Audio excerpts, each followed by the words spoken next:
Hello, this is your host, Todd Lewis of the Praise of Folly podcast. I'm joined by Swithun, Dobson, Keith Preston, and Terminal Philosophy to sort of have an AAR on the socialism debate that Keith and I had on modern day debate. I think the debate left all parties concerned somewhat dissatisfied with the results. And I think part of it, on the one hand, was the way the debate was conducted. So, for example, the last time there was a 2v2 debate, it was over 2 hours long. And there was a lot of give and take between David Friedman and Ben Burgess, and then I think non-compete. The other guy, Michael Humer, came in rather late. But there's a lot of give and take, a lot of exchange, and you were really able to have a debate. Whereas it felt like we had opening statements and then closing statements, and then there was nothing in between. And then we went into Q&A, and I'm like, well, wait a minute. There's a lot of things left on the table that we just didn't get to deal with. That was unfortunate. It wasn't really clear how the time was to be divided up between the participants, who would get to talk when, whose turn was it? Because when you have that kind of confusion, then it becomes difficult. You then have to fight, for who gets dominance in the actual discussion, which then takes away from the discussion itself. On the side of the socialists, there's a couple of problems.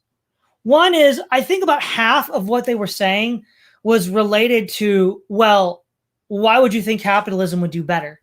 Which, since Keith and I were not capitalists, not defending capitalism, and the debate had nothing to do about capitalism, even if we had been, that's a total red herring. It's irrelevant. Because we're not arguing whether capitalism would provide a better system for that. We're arguing, does socialism? So if you cut that out, that's about 40 to 50% of what they were saying. And I think you, Keith, pointed it out about halfway through the debate. Nothing that they said was actually socialist. Now, whether they themselves actually are socialists is another matter. All we can say is what they chose to defend that night was not socialism, more like a discount Sarah Palin, it would seem. And we didn't come to debate a discount Sarah Palin. So yeah, I guess we didn't beat Sarah Palin, but that wasn't the debate. The debate was, can socialism innovate? And the definition that was given was the state plus co-ops. But Brenton is an anarchist, so that clearly couldn't have been the definition he was using. So it's not entirely clear what definition of socialism was being used that both of them could have agreed to. And as far as, Ben's claim that no arguments were made, plenty of arguments were made by both my end and Keith's end. And behind the scenes, Keith and I have been talking, and one of the things he thinks is that the arguments just kind of went over the people's heads. And I think there's some evidence for that. If you look at some of the comments on the actual modern day debate itself, the mirror on some of the other channels like Brenton's, and I think also the after action report Brenton did with Ben, there were commenters saying they couldn't understand my opening statement. And then, that's not my fault. You can't understand it. But there does seem to be some, secondary evidence that people couldn't understand the points I was making. And that's quite possible. And if the opponents don't understand the claims you're making, then it's going to lead to a very confusing debate because they're not going to know what they're responding to. And so, I don't know what to say about that. That's just the way it is. And, Keith's observation that this isn't really socialism at all in any meaningful sense. When they got the Q&A question about Sarah Palin, the idea that you own the mineral rights to the property under your feet, that's conceding the rights of private property, which in no definition of socialism ever is private property accepted, nor markets. And ultimately, the state is supposed to wither away. It seemed to me that they expected the state to just be a permanent fixture. But under any robust socialist philosophy, the state might be a necessary evil, but it would eventually wither away. And again, it's very unclear what they were arguing for. And the fact that the debate was a lot shorter than other 2v2 debates, it didn't really give us enough time to argue, to flesh these issues out. And I guess thirdly, when Keith pointed out the fact that none of these guys argued about socialism, another 25 to 30% of the debate was just them arguing about how they actually were socialists, which again, we weren't arguing about whether you, the interlocutor, are socialists, but can socialism innovate? And so when you really strip it all away, maybe only 20% of the devoted time was actually about that proposition. And when it turns out like that, you're just not going to have a very constructive environment. And I think overall, this is a weakness of 2v2 debates. Unless you have very strict, very clear lines of communication, whose turn it is and who gets to say what when, and not letting people get too far afield away from the actual topic at hand, it's just going to drift around and dilute itself. And so I think overall, it was just unsatisfying, I think is the word I'm looking for. Keith, what are some of your thoughts? Well, the reason that I agreed to participate in the debate is because I thought it would be interesting due to my own personal trajectory on this. I've always been an anarchist.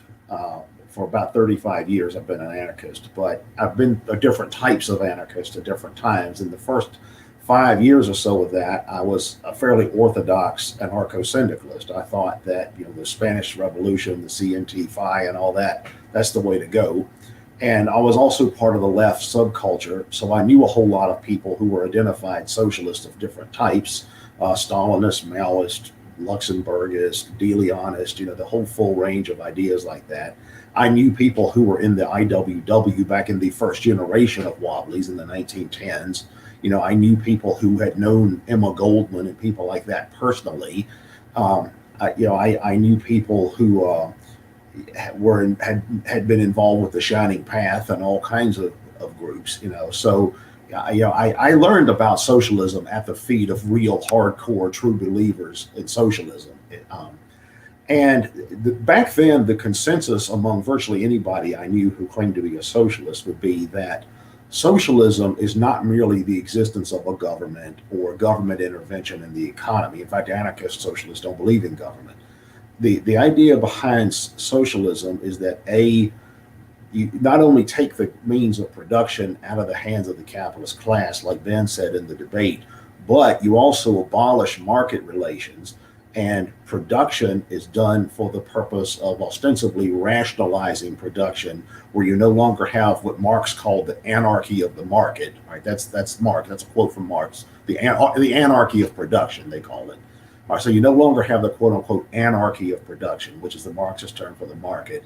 And instead, you have a planned economy that seeks to, in their view, rationalize production in order to meet human needs rather than to sell stuff to make profit. Right? So that's socialism. And back then, any self-identified socialist would say the purpose of socialism is to rationalize production on the basis of need rather than market exchange to generate profit. All right, that's beyond merely a question of who owns a factory or something like that. Ludwig von Mises, probably the biggest defender of capitalism in history, even he said you could have a type of workers' capitalism. Like he said, there's at least a variation of anarcho-syndicalism could be a type of workers' capitalism.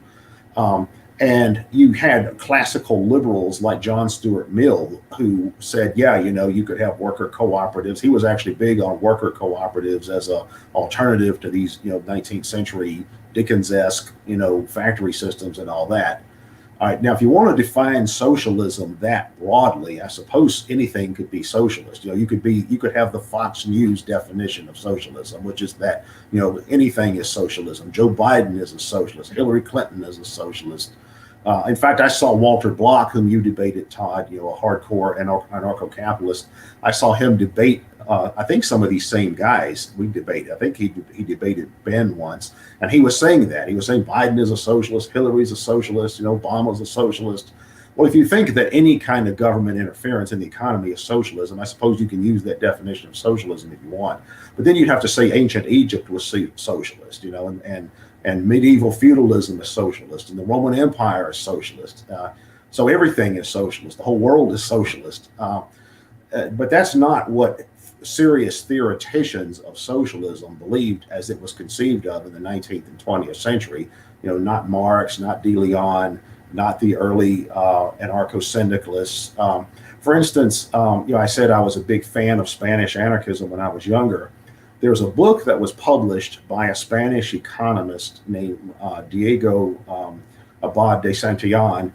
It was published in 1937 during the middle of the Spanish Civil War, the Spanish Anarchist Revolution in Catalonia and Aragon. And this book is called After the Revolution, and it actually outlines the economic program or paradigm that the CNT and the FI were trying to implement in Spain. And there's nothing in there about we're going to have worker-owned businesses and stuff like that. It's all about rationalizing production. They wanted to create an industrial federation where you had you had these workers' federations where you have one federation for the agricultural workers and one for the utility workers and one for the factory workers and all that. And then you have a system of worker delegates that meets for the purpose of planning the economy, saying, well, we need X amount of agricultural production, we need X amount of textile production, we need X amount of, whatever, munitions production. All right. And that is what most serious so-called democratic socialists historically have believed in. They may not have advocated a totalitarian, totally top-down command economy like Leninism or Stalinism, but they do advocate a similar system of economic planning, only it's supposed to be democratic. The state is still elected, or even if you don't have the state, you have worker councils that are elected by labor unions, so it becomes a type of government by labor unions. You do away with the government and the corporation, then you've got government by labor unions, but then they meet, the unions meet and plan the economy out collectively. Now that's something like that is what historic socialism was. Now, I used to believe in that myself, and then I moved away from it for a variety of reasons. One is that Murray Bookchin more or less convinced me it would just be another mass bureaucracy, just like corporations and government. And then I also, was influenced by the libertarian arguments about things like the calculation problem, the knowledge problem, the incentives problems, the supply chain problem, the coordination problem, the free rider problem, that whole realm of ideas. And I also came to recognize the iron law of oligarchy, the idea, that anything that scales tends to be an oligarchy. So this kind of system would be an oligarchy in the long run. And also the view that a more critical view of mass democracy generally, like no matter how democratic these things were, no matter how recallable your delegates were, it's still, de facto mob rule, at least on a limited sense, in the same way that the parliamentary state system is. And then there were other things too. I mean, studying other economists, the individualist anarchists, these green decentralist people and all. I started to develop an economic outlook that's more like individualist anarchism than socialist anarchism.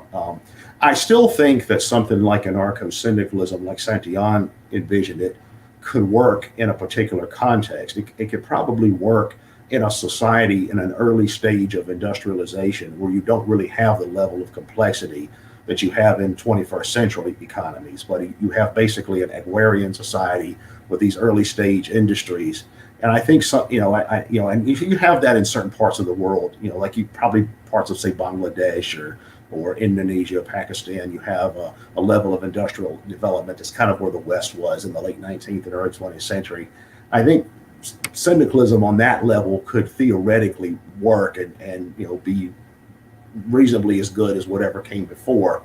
But I do think, though, that under any kind of system like this, innovation would be a problem. I think that the kind of council socialist framework where you have a planned economy through whatever kind of councils or whatever, or parliamentary systems or state boards or whatever, something like that, I think in practice would be more like feudalism, in the sense that it would quote unquote work, in the sense that, yeah, you could have a society organized like that. And it wouldn't necessarily be something where everybody starved to death, but it would be very static. Innovation would be a problem. It would be like what we saw in feudal systems, where they more or less remained the same in terms of living standards and life expectancies and health standards and all that for thousands of years. So that was what I wanted to argue with these fellows, but they just seem to have a fundamentally different view of what socialism is. They never talked about abolishing market relations. They even said you could have the market. They never talked about, as you said, Todd, the labor theory of value. They even said, oh, we don't really need the labor theory of value. So what they were really arguing for is something more like social democracy, like what Edward Bernstein was in favor of, or some modern thinkers like John Rawls, or it's just kind of welfare liberalism and worker-owned businesses and all that. And I'm like, well, yeah, that's fine, but that's not historic socialism. So that's what I found to be the difficulty with the discussion. Yeah, Swithun. Okay, so first thing I would say with the way the question was constructed, to saying that socialism could innovate in a way gives the socialists far too of an easy ride, because if they make any innovation whatsoever, then they can claim they've won the debate. They didn't really do that much, but they did tend to that way. Oh, well, we know we could have some innovation. Someone in the comments said, would socialism innovate better than capitalism? Maybe a better debate, but then that kind of pigeonholes what other alternative system you can you will have to defend. Rather, so I think right off the bat, I think the question was a bit off. I think a question something more like, can socialism produce significant amount of innovation? So they had to argue something a little bit stronger than as Brenton said, well, humans always innovate. And it's like, well, I'm sure some systems are encouraged and better than others. And that would have given a little more obvious substantial claim that they would have to defend. The second problem we've alluded to so far is they are not historic socialists in any way, shape, or form. But worse, despite Ben's protestations to the contrary, there was no real clear definition of what economic system they were defending. As you pointed out, the mineral rights of sailor Palin, then you've got some sort of worker co-ops plus the state. And I'm thinking, okay, what aren't you allowed to do? Am I allowed to have a wage slave? And if so, why is that possible? What constitutes wage slavery? What constitutes sort of employment by a member of the capitalist class? They don't have to go and defend it. I just want to know what I can't do. The vagueness of socialists coming in these debates is astounding. In 3 separate debates, the ostensible socialists I have watched have pulled the exact same trick that they pulled against Keith and Todd. The first one I was alerted to this was the Zizek-Peterson debate, where Peterson starts by trying to refute orthodox Marxism. And then Zizek basically says, well, we're not into that central planning stuff anymore. We're all about basically welfare state capitalism with a bit of a green tinge to his justifications. That's what Zizek did.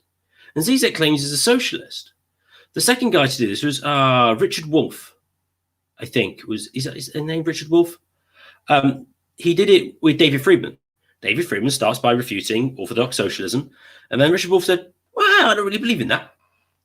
I'm all about worker co-ops. But again, what actually constitutes worker co-ops and why it's any different? Because as lots of ANCAPs would say, worker co-ops are perfectly fine.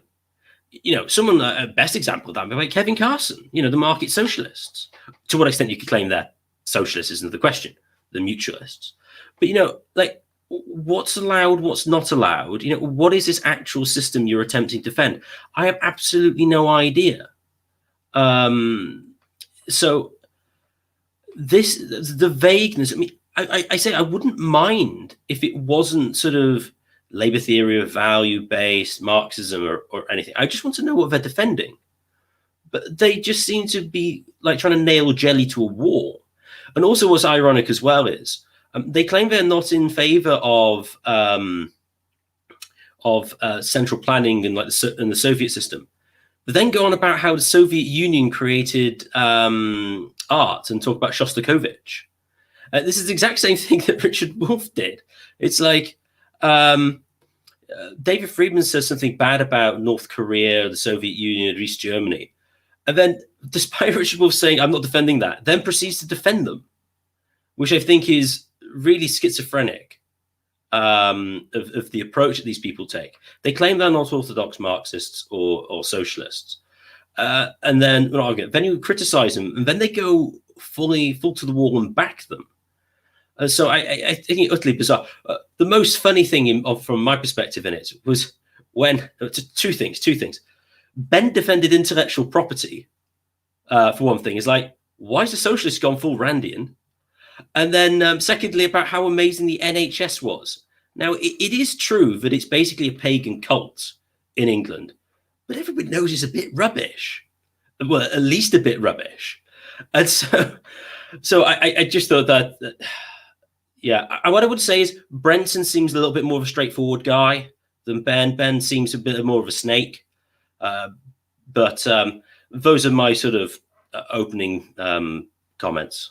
All right, terminal philosophy. Oh, sorry about that. All right. Well, I don't think I'll spend too much time commenting on the debate. It seems like you guys have detailed that fairly well. I guess just some initial thoughts on the question of can socialism innovate in general, and just maybe a few thoughts on the debate here and there. I mean, first of all, and Keith, you pointed this out fairly well, is that there's the whole theoretical side of the conversation, meaning that if one side of the argument declares that something is socialist or not socialist, well, that begins to eliminate examples or potential examples of innovation or non-innovation. If the Soviet Union, the early 20th century Germany, and say, for example, maybe Castro are off the table, well, then this becomes, a bit of a difficult discussion. And I'm not bringing up either three of those examples because of this affinity for being someone like a Ben Shapiro or a Charlie Kirk type, where they just kind of do this sort of lazy, shallow argument where they claim that, oh, well, the Soviet Union was extremely violent. So, there, the conversation's over. Yeah, I'm not a part of that crowd. That's not really my, that's not the, that's not the hill I'm trying to die on.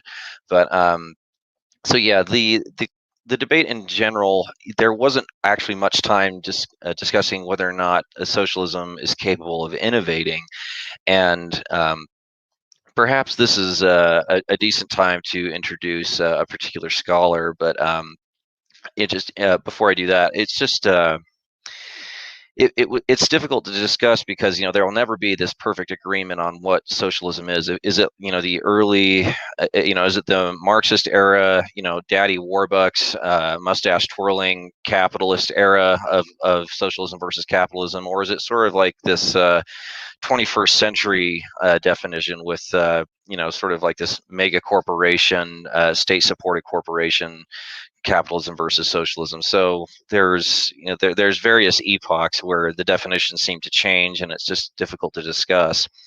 I would argue, though, just as a bit of a history enthusiast myself, that Russia and Germany at various points throughout the first half of the 20th century were certainly were certainly attempting socialism on a mass scale. Now, of course, there was discussion of cooperatives working, in these specific anecdotal situations, and that's fine. I think that's fine to bring up, but can this work on a mass scale? Well, can socialism innovate? Well, yes, but typically, and this is more of a historical claim, typically with the support of Western capital and often foreign workforce, or at least foreign advisory elements.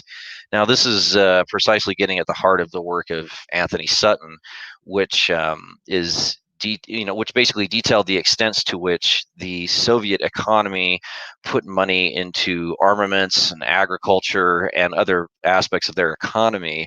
But by the time the Western firms started, I think the money initially went, the money came into the Soviet Union sometime, after Lenin had got the momentum going.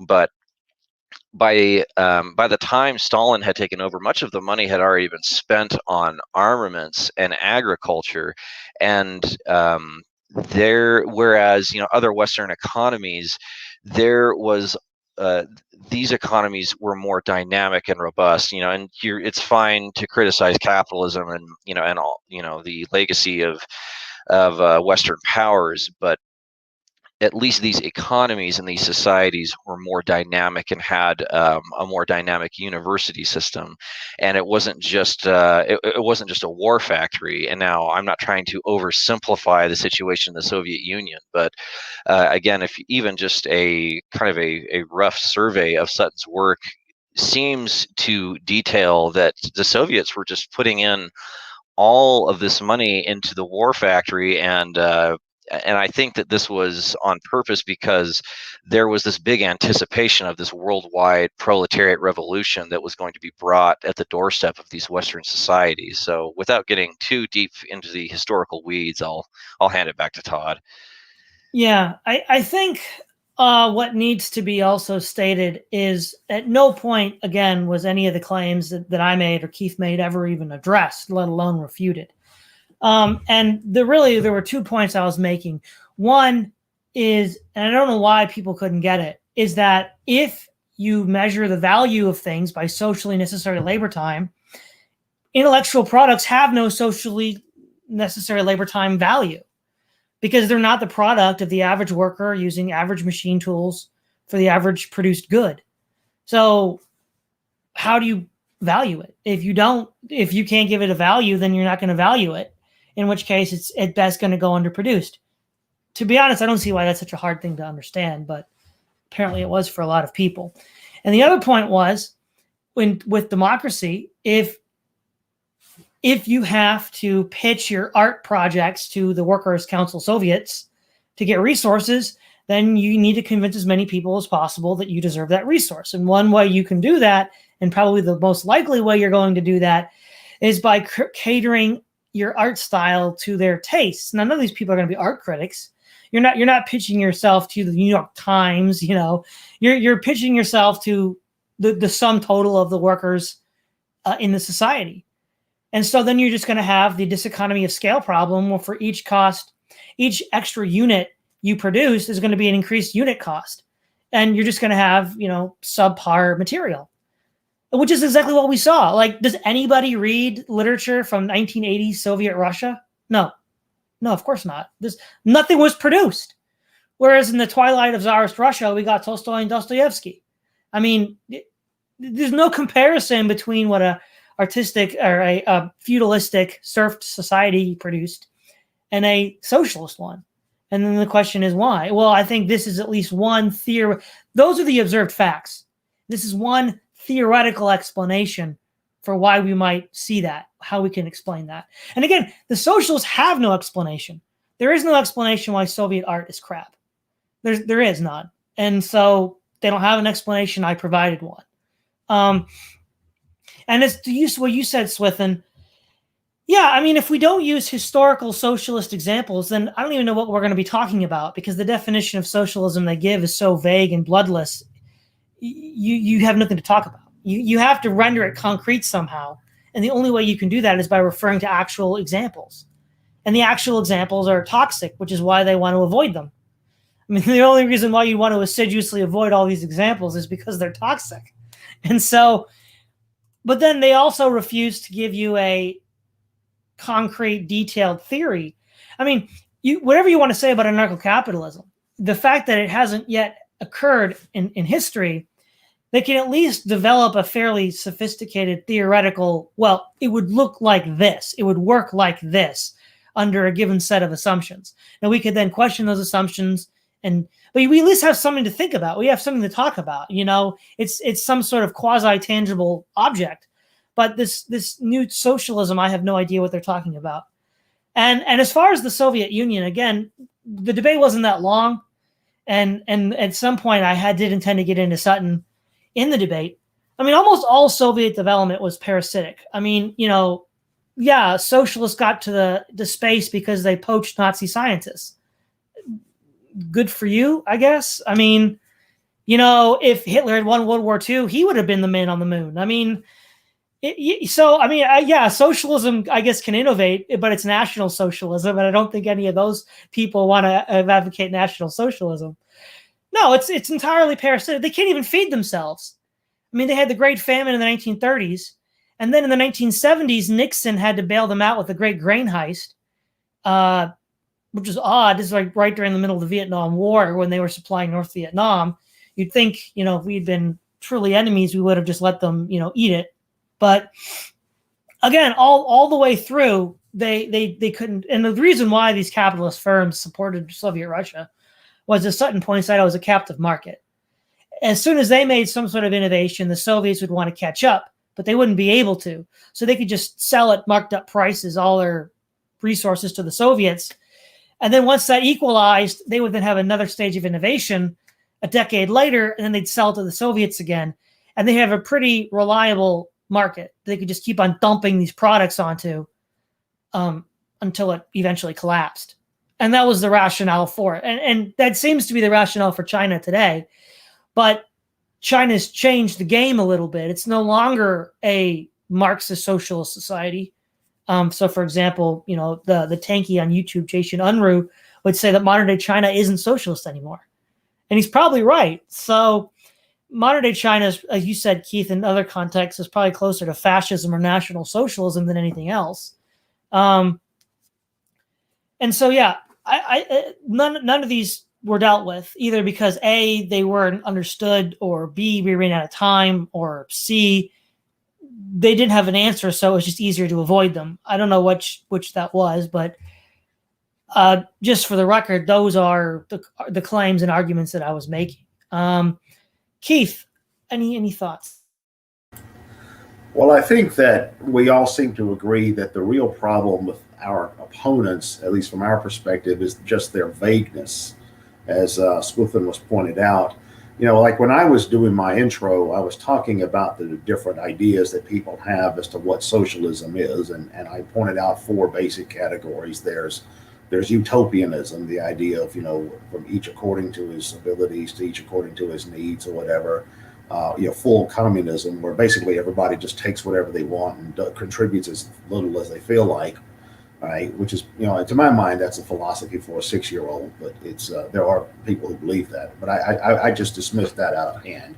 And then I said, okay, there's the Marxist-Leninist model, the command system, which is like a party military dictatorship, which results in rationing of resources and tight labor discipline and all that. And then there's social democracy, which is ordinary capitalism with the welfare state as a matter of social policy. And then there's what I was thinking they were going to defend, which is more like the kind of thing that you see among some so-called democratic socialists, as well as syndicalists and De Leonists and some others, which is, the idea, well, we don't just have a democratic government, we have a democratic economy, and industries and businesses are all run as democracies, just like the state is run supposedly as a democracy, and market relations are abolished, and then we plan the economy to meet human needs and make sure everybody's got enough pairs of shoes and toothbrushes and all that kind of stuff. That's what I was prepared for them to argue for, and that's what I was prepared to point out problems with. But then they just took the conversation in directions where, well, we don't really believe in totalitarianism, but we don't really believe in utopianism either, and we don't believe in the labor theory of value, and we don't not all socialists are Marxists, and we're not opposed to markets either. So as has been said, they just seem to have this very vague idea of, well, workers are going to own the corporations they work for. That was the only one, that was probably the one idea that came through in everything they were saying that had any kind of consistency. Okay, like Ben said that. He said, well, okay, socialism is there's no capitalist class, it's just all the workers. Okay, so worker-owned corporations, right? But that's not socialism per se. That's a workers' capitalism, or could easily be such. And then parallel to that was a general defense of the welfare state. Somebody else pointed out, I think Ben was praising the NHS. I mean, many countries have a welfare state. I mean, Singapore has public health care. Many Western leftists consider them to be fascists, so it's, I don't know what that has to do with anything. And when, I was, as some of you have pointed out, I was just left thinking, well, what is socialism? What does this even mean? I couldn't get a clear picture of what it was they thought socialism would look like. First of all, I know enough about both of their thinking to know, well, Brent is an anarcho-communist or syndicalist or something like that. So in that system, there's not supposed to be a state, and you have these communes that are organized democratically and federated, and then you have these system of delegates where you plan out the economy based on, trying to rationalize production based on needs assessment. There's an anarchist version of that, and then there's also a more democratic socialist version that says, well, you might still have this, but then you'd also have the state for military defense and the post office and social welfare, social safety nets or whatever. And I was kind of expecting Ben to defend something like that, but he didn't really seem to be doing that either. They were saying, well, we're not against markets per se. Some socialists have been for markets, and there's some truth to that, but that was always kind of a fringe position. Like in the 1930s, there was a socialist named Oscar Lange who was in favor of something he called market socialism. But the idea that was that the market would just be a mechanism. You'd still have central planning, but you'd allow enough markets to for efficiency purposes. And then you had, in the 19th century, you had Proudhon and Benjamin Tucker and Henry George and some of these proto-socialists that were market-oriented, at least on some level. But they were always considered by orthodox socialists to be basically just proto-socialists, or they weren't really socialists. They were before their time, or they were reformists. They were more like just liberal reformers, or they were like libertarians, only they had some socialist leanings. None of that was ever anything approaching the mainstream of the general thrust of what socialism was supposed to be. And so once again, I was just left with this idea of, okay, so what are we defending? I know, Swithun, you talked about the Peterson Zizek debate. I've had that issue with Zizek as well, because he claims to be a communist. He actually claims to be a communist. But when you hear what he's defending, it's the same stuff. It's this modern Western, Western European, North American, Australian progressive, quote unquote, paradigm. While being a socialist means we're for the environment, we're against racism and sexism, but we don't want to take identity politics too far that it undermines class politics. That's being a Marxist today. It's all just a hodgepodge. It doesn't make any sense. Yeah. Before I turn it over to you, Swithun, one point I want to add to your comment is, as far as determining the title of the debate, the difficulty with that is ultimately modern day debate has the final say, and they tend to like to have clickbait titles. If you ask Keith, my original title was a lot more technical, and probably would have been more accurate to what you were getting at, but I wasn't in control to really make that decision. But back to you. No, that's understandable. Although modern day debate can market themselves on a clickbait one, but then kind of have a slightly different resolution. You still get the people in, and as long as it bears a very close resemblance to it, but is a more precise form, that would seem to be a very easy way out of the problem. That was annoying. But Todd, they didn't attempt to deal with any of the points you make about innovation in the artists. It was almost as if, despite Brenton complaining the capitalist man is keeping him down from being an artist full time, didn't seem to recognize the fact that artists need resources. And then you're going back to the whole, well, who gets the resources and how do they get the resources? I mean, like we don't even know. I thought it was interesting the debate that Keith brought up, like with like property rights, you have usufructuary rights, you have Lockean ones. There's loads of different options. But again, what actually they wanted to claim there wasn't straightforward in any way, shape or form. An interesting comment by Galaxy Lab, who's been commenting a bit, was what's interesting here as well is what actually constitutes innovation. Because when I was listening to the debate, I was thinking, well, innovation in a way is merely a recipe.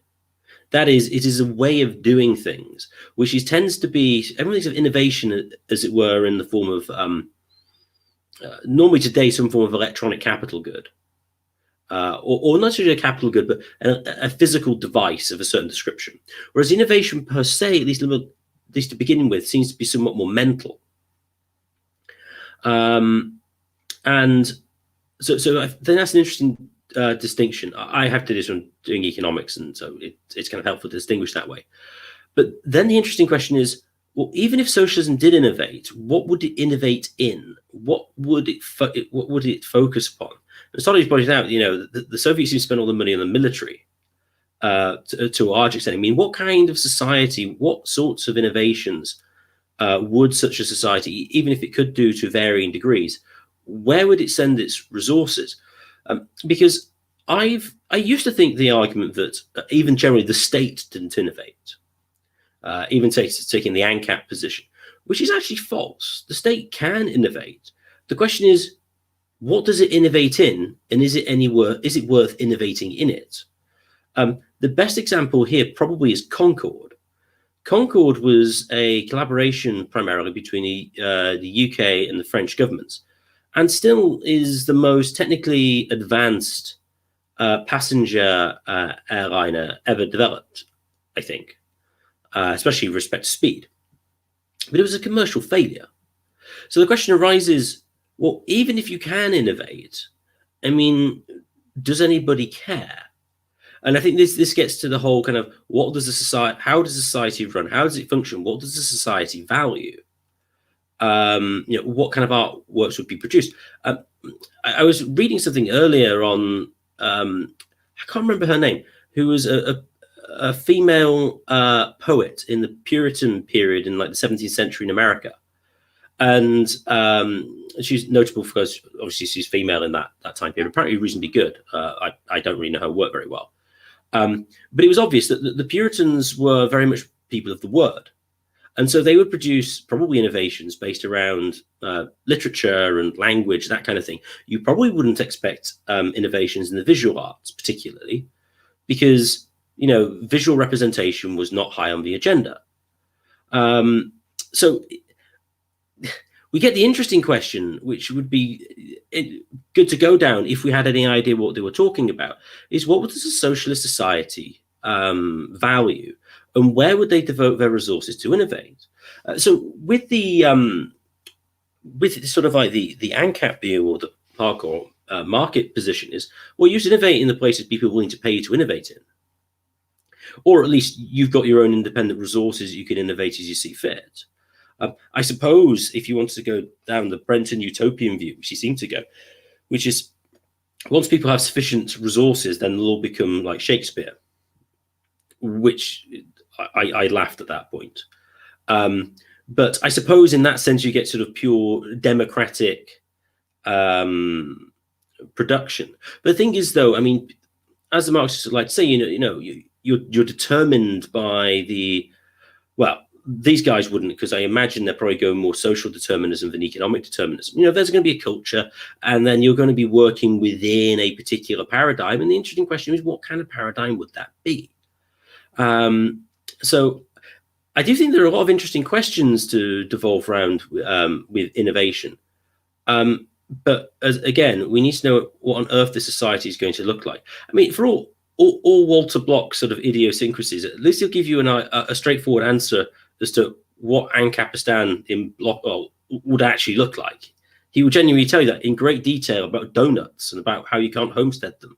Or if you do, you've got to let people across, etc., etc. It's a crime against homesteading, etc., etc. He'll at least tell you what he thinks. And so you can kind of create an idea of what kind of society, what kind of art would be valued. I mean, so for example, I mean, you could easily say today we have to a large extent a visual rather than a word-based society, and so innovations in the arts tend to be in the visual ones, but audio-visual at least, are with respect to film and computer games to a large extent, much more than they have historically. So there's a lot in this debate, and there's a lot there which we unfortunately didn't even set up an open cast mind on. Yeah, terminal philosophy.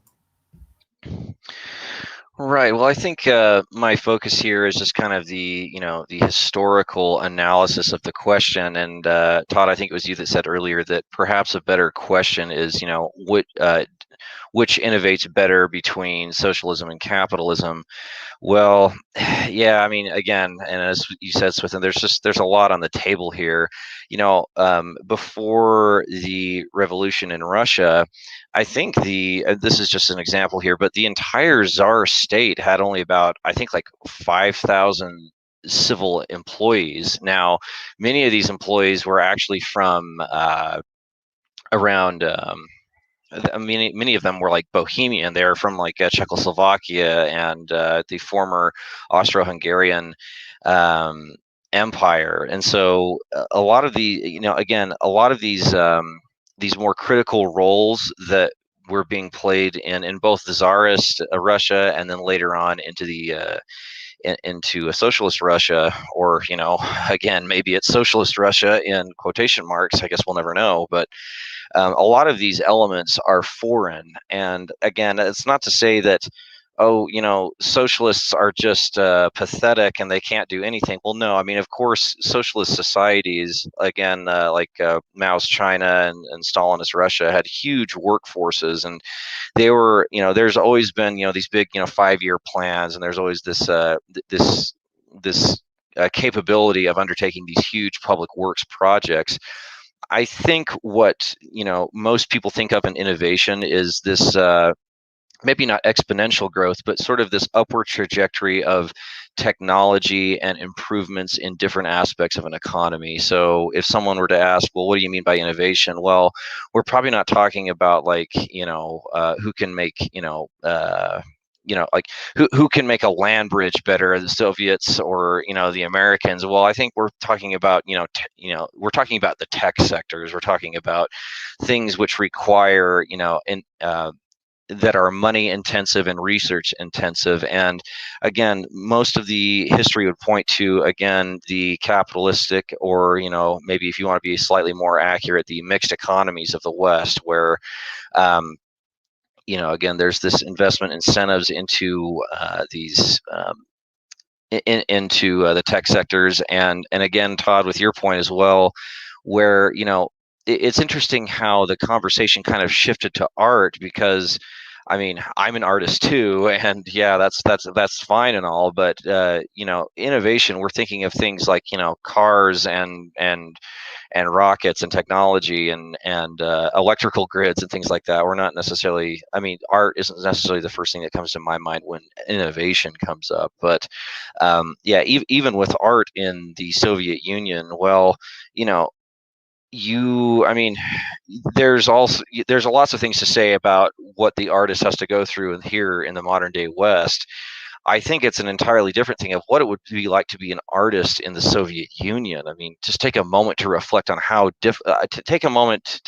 how many constraints would be on you as an artist, because your work has to be more or less okayed and ordained by the state in some sort of way. I mean, yeah, okay, you're still an artist and you're engaging in this abstract art form. I mean, still, at least here in the West, even if you have to work a crappy day job, you're free to still, more or less point your finger at the middle man, or point the middle finger at the man through your art. But in the Soviet Union, I mean, say what you want about Alexander Solzhenitsyn, but he was basically more or less forced out because of his writings. So I guess I'll just leave that comment at that.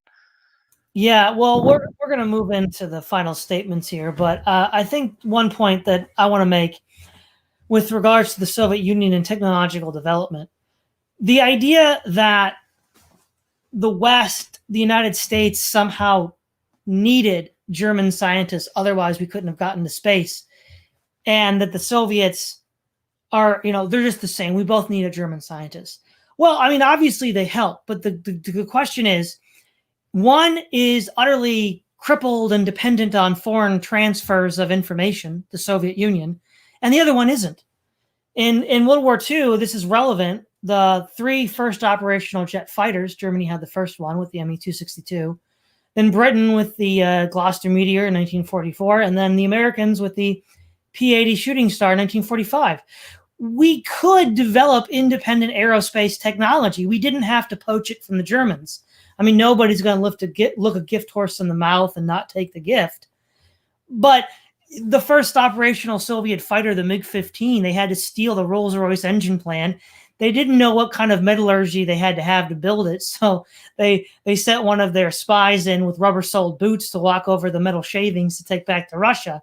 I mean, it's pathetic. They literally have to just scrape and steal every step of the way. The United States doesn't have to do that. All nations are going to innovate by, poaching from other people. That's a given. The question is, could Russia do it without it poaching? And the evidence is they can't. Furthermore, there was the book called East minus West equals zero by Werner Keller in the 1960s, which points out that Russia is always 2 steps behind the West. And we saw that with the Cold War, with missile technology continually, right? I mean, the missile gap didn't exist. Kennedy just used that to oust Eisenhower from his position. The West invented the first heat-seeking missile. We invented, flying by wire. We could just take our hands off the controls. Always 1 step ahead. The Soviets are always 1-2 steps behind. I mean, that's just history. Same with atomic weapons technology. Keith Preston, final statements. Well, I agree that the way the debate was framed as can socialism innovate? I mean, that's a pretty limited framework because, I mean, sure, socialism, in the sense of like an actual planned economy where market relations and all are abolished, I suppose could innovate in the sense that, yeah, they could have more than one type of toothbrush, or, they could have, a pink polka dot toothbrush as well as an orange one or something. And terminal philosophy gave the example of public works. Yeah, when you've got a population the size of, say, now as China, you can marshal a whole bunch of people to go out and build monuments and stuff. They did that in antiquity with the pyramids and the Parthenon and all that kind of stuff. So nobody would disagree that a socialist society could innovate on that level. But the issue is, what kind of innovation would you have? I mean, as Swithun said, well, is it any kind anybody would want? In the sense that they would voluntarily pay for it or contribute to its development, given the choice. And then there's the question of, well, how rapidly would they innovate compared to other systems that are, say, more market-driven or more profit-driven or more commercially driven, or more decentralized or something. And that, I think, is the real key, because for many, many years, I mean, decades, I've heard socialists say, well, we'd only have to work 6 hours a week or 6 hours a day or something like that if we kept the standard of living we had in the 1950s. Like, I even heard Noam Chomsky say this once. Noam Chomsky once said, and he's the left's leading intellectual, more or less, and he said, well, if we could still have the standard of living basically we had in the 1950s and only work, 4 hours a day or something like that by today's standards or whatever. And I'm like, okay, but people have the option of having the standard of living they had in the 50s now. You can certainly do without central air conditioning. You can certainly do without a microwave. You can go back to an old-fashioned ice box and not have a refrigerator. You can drive a 1950s model car if you want. I mean, nobody keeps you from doing that. And then the other, of course, the comeback is, well, yeah, but you would have to work as much as people did in the 1950s or whatever. And the parallel to that, though, is that, yeah, but you need the technology we have today. And like the idea is, well, with today's technology, we could work as little as people. We could live like the 1950s and work less. Have a lower standard of living but work less. Yeah, but then would you have the technology? If you didn't have the level of innovation that has happened since the 1950s. So it's kind of a circular argument. It just seems a lot of these kinds of arguments just seem like they're asserting what they want to prove. They just assume it's going to happen. For years I've heard socialists use arguments like, well, given human ingenuity and creativity, it'll basically work itself out. Well, like the one quote you mentioned, Swithun, that Brent said, well, we don't know how many Shakespeares are being kept down by capitalism. Trotsky said something like that. Trotsky said, under socialism, the average human type is going to be like Aristotle, like Goethe, like Marx, And it's, and like I said in the debate, well, no, under socialism, a lot of people I know were just going to watch TV and smoke pot, and they're going to be their life for 50 or 60 years. And not everybody, obviously, but there's going to be a whole lot of people like that, given the option. And so, I guess if I had to summarize my problem with the debate in one statement, it would be that there just seemed to be a lack of precision concerning what it was Todd and I were supposed to be arguing against.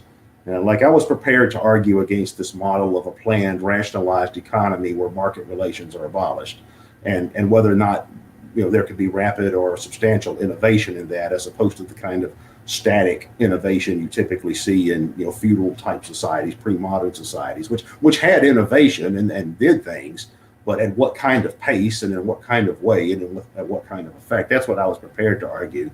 And then they were just coming at it, well, a little bit of social democracy here, a little bit of workers' capitalism there, a little bit of national health care here. I'm like, all right, yeah, and that differs from the system we have now. How? Yeah. Final statements with it. I think this highlights, if you go into a debate with a word which can mean a lot of different things to lots of different people, that you should get the defenders of the motion to in advance lay out exactly what they think. Not into crazy detail, but at least so that you're on the same page. Otherwise, you just end up talking past each other. So I think that's I would suggest in the future, if anyone goes into these sorts of debates, definitely try to get one of those definitions supplied. I was probably slightly unclear with innovation as a definition. One way you could define it is new ways to transform the physical environment. Again, this is a very general definition, but at least it's one you can work with. As I did some working out, what actually power was and power relations. You could say that physical power was sort of transforming nature to your will. And to a large extent, I think innovation captures that. And what is innovation? It's doing things in a different way so that you can manipulate the environment to fulfill an individual's will. I mean, that seems to be a fairly straightforward way of going. But the more I think about the debate, the more it's annoying, because it's actually really quite interesting if we're clear about what we mean, and your debate people are willing to take into account the implications of a type of society and how things go, and take into account personality types, which they seem to completely ignore Keith when he made that point, which I thought was quite pertinent. So those would be my final thoughts. All right, terminal philosophy, you get the last word. All right. Well, I certainly agree that there is just a lack of precision, as you said, Keith, perhaps in the conversation in general. And and I actually don't have anything personally wrong with either of those guys that you were debating. I've seen Ben Burgess in a lot of other debates, and and they're perfectly smart guys, I think. But yeah, unfortunately, the imprecise question perhaps didn't lay the best groundwork for the conversation in itself. And Keith, as you pointed out in a past video with Todd, Marx was right in the sense that that first early version of capitalism more or less did fail. So it's not that Marx is wrong about everything or that socialists are wrong about everything. I mean, I don't think any of us here have this black and white approach to hopefully any historical or philosophical subject. But again, with the in sort of working with the best definitions possible, which again themselves are difficult to agree upon, it would seem that the mixed and capitalist economies of the West just have the stronger historical track record for innovation. Again, that's not to say that socialists can't, even clothe themselves, or, it's not that they're incapable of doing anything. They clearly accomplished a lot in the 20th century. It's just that innovation has some specific implications with it that are in regards to technology, quality of life, and so on and so forth. And again, the track record historically appears to be more or less on this side of the mixed economies of the West. And just for a quick comment on sort of artistic life in the Soviet East versus the capitalistic West, well, yes, I mean, it's true. Like, again, by the late 80s, there was starting to be like this slow trickle of like more like rock and metal concerts, into the Soviet Union. You can watch. There's a pretty famous concert somewhere in Moscow of the heavy metal band Pantera playing, and and all the Russian kids are going totally ape about it, but it's funny that the guards of the security at the concert there is just basically maybe like an entire infantry division of Soviet soldiers, just kind of keeping everything under wraps. And so I guess my point here is that there was a comment earlier by Galaxy that said, there's not, the artists in the West weren't celebrating capitalism; they were against it, and I think that's actually a fair point. But what I mean, you just couldn't really be a dissident artist in the Soviet Union, and I think that's the point. I mean, by and large, that's more or less the trajectory of artistic life in the East versus the West. Yeah, I mean, yeah, you might be working for a crooked boss, and you might have a crappy day job like most artists and musicians do. I can totally relate to that, believe me. But I mean, take a moment to reflect on just how more difficult that would be in the Soviet Union. So. I suppose we could go round and round on this subject, but I did enjoy the debate, despite the sort of the nebulous foundation of it. But thanks for giving me the last word, and I'll see you guys next time. All right. Thanks again, Keith, Swithun, Terminal Philosophy. Don't forget to like, share, and subscribe. This is Todd Lewis of the President Folly Podcast, signing off.